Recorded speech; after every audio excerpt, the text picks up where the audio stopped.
Fala galera, aqui é o Renato do Sacada de Anestesia. Estou aqui para mais uma sacada das 365 que eu vou dar no ano de 2019. Hoje eu vou falar um pouquinho de uma coisa interessante, uma sacada interessante, basicamente relacionada a um caso hoje que eu anestesiei de uma criança com um tumor de mandíbula metastático. Na verdade, o foco primário era a mandíbula, metastatizou para a tíbia. E aí ela fez uma ressecção do tumor, né, e também uma colocação de uma, né, endoprótese parcial de tíbia. Muito interessante a cirurgia. Foi muito boa a cirurgia para criança que tinha muita dor, né, crônica, usuária de opioide, né, cronicamente, e também pelo risco de fratura patológica. Enfim, acho que vocês acompanharam no Instagram aí a discussão, né, como eu fiz a anestesia, foi bem legal, né. Mas enfim, essa criança usava, né, usa opioide cronicamente, né?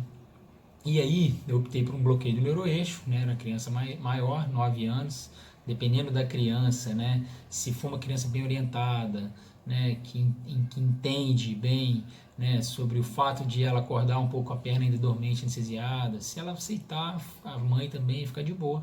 Às vezes, dependendo da cirurgia, se for uma cirurgia muito agressiva, eu prefiro até fazer uma hack anestesia do que peridural. Mas enfim, posso até passar um catéter de peridural depois. Mas eu optei por fazer hack anestesia, porque a criança era bem tranquila. Mas eu não ponho opioide no neuroeixo, né? Raramente eu ponho em criança, apesar dela ter sido sondada, enfim.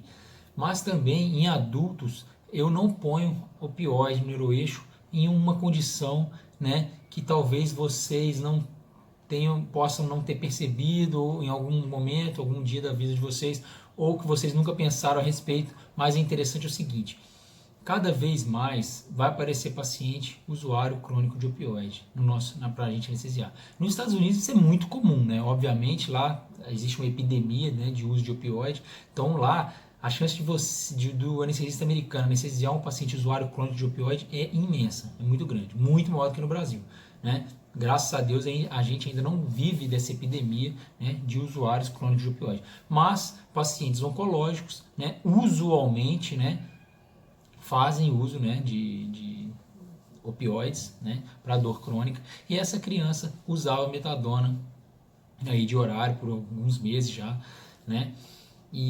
Ou então você pode pegar um adulto que usa metadona também. E por que eu não faço opioide intratecal, principalmente a morfina, em usuários crônicos de opioide, principalmente de metadona? Porque a metadona, pessoal, ela tem uma meia-vida longa, ela é um opioide de depósito, né? Estudos mostram que a meia-vida dela pode durar, a meia-vida de eliminação dela pode durar aí, né, 40, 60 horas, né? Dependendo do paciente, da farmacocinética do paciente. Mas é uma droga de depósito e você não consegue predizer quanto, né, está a concentração sérica da metadona naquele paciente que usa cronicamente a metadona, né? Então, por exemplo, chega um paciente para ser operado que usa metadona, provavelmente ele está com metadona circulando, metadona atuando aí nos receptores opioides, né? E ainda muita metadona ainda não foi metabolizada e você vai lá e coloca morfina intratecal nesse paciente. O que acontece? O que pode acontecer, pessoal? Uma sobrecarga de opioide, né? Uma overdose de opioide nesse paciente. A morfina vai atuar aí até 24 horas, por exemplo, né, no neuroeixo, associada ao X, né, a concentração X que tem de metadona naquele paciente, pode vir a ter uma depressão respiratória no quarto, né? Não é nem na RPA, eu tô falando, às vezes no quarto, então é arriscado, tá? Talvez vocês não encontrem em livro essa situação, né, que eu estou dizendo, mas existe o risco, sim, por explicação farmacológica e de farmacocinética, tá? Então, detalhe, pessoal, para quem não sabe, existe uma regra básica para quem mexe com dor, tá? Dor aguda, dor crônica, né?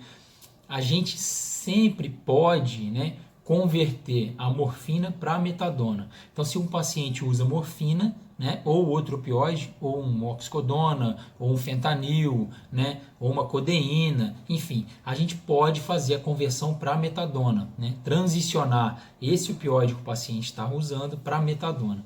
O contrário a gente não deve fazer, não é indicado fazer, é perigoso fazer, que é transicionar metadona para qualquer outro opioide. Então você pega um paciente que está usando metadona, aí você fala assim, vou converter ah, vou tirar a metadona desse paciente e já vou entrar logo com fentanil ou com morfina ou com qualquer outra coisa.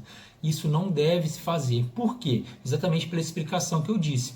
Esse paciente usuário de metadona, crônico de metadona, eles vão demorar a metabolizar, a eliminar, excretar essa metadona por até 60 horas, né? Então, se você transiciona a metadona, tira a metadona toda desse paciente e entra com uma dose equivalente de outro opioide, de morfina, de fentanil, enfim, qualquer coisa, que seja, o que acontece? Você pode, né, ter um efeito sinérgico, né, um efeito aditivo de ambos os opioides e o paciente deprimir, ou em casa, ou na enfermaria, ou na UTI, em qualquer lugar que ele esteja. Então, regra básica, não se pode, não se deve transicionar, né, opioides de metadona para qualquer outro opioide, tá? Agora, o contrário, sim. Então, qualquer outro opioide para metadona, ok, dá para transicionar, tranquilo. Então, por isso, é a mesma coisa. Se você fizer opioide intratecal no paciente, né, é como se você estivesse transicionando a metadona para outro opioide, né? Você pode até não continuar a metadona no pós-operatório. Ah, não, já botei morfina intratecal, não vou continuar a metadona no pós-operatório dessa criança, por exemplo, ou desse adulto, porque eu já botei morfina intratecal. Mas essa conta não bate. Por quê? Porque ele tem metadona ainda para ser eliminado por até 60 horas. Então, a mesma coisa que não se deve transicionar metadona para outro opioide, não se deve fazer bloqueios, né? Por exemplo, intratecal, que vai durar bastante tempo em pacientes que usam metadona, tá?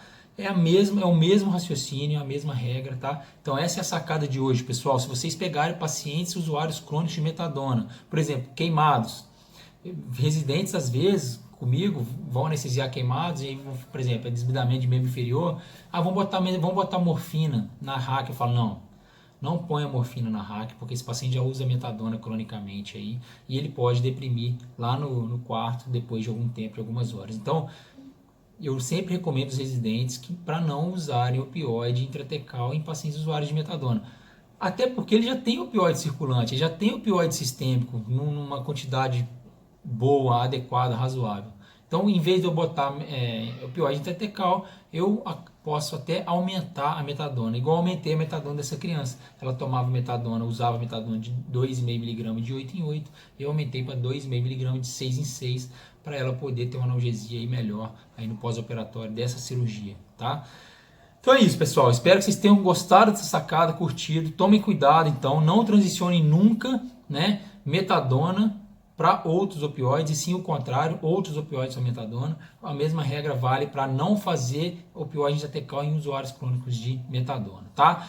Então tá, se você curtiu esse vídeo, dê um like, tá? Se inscreva no canal, compartilhe, tá? Mande seus comentários aí para a gente discutir mais sobre anestesia, dor pós-operatória, dor aguda, dor crônica, enfim, opioides, tá bom? Então venha comigo que todo dia tem vídeo, tá? Espero que vocês me acompanhem aí ao longo do ano. Um grande abraço, fique com Deus, até amanhã.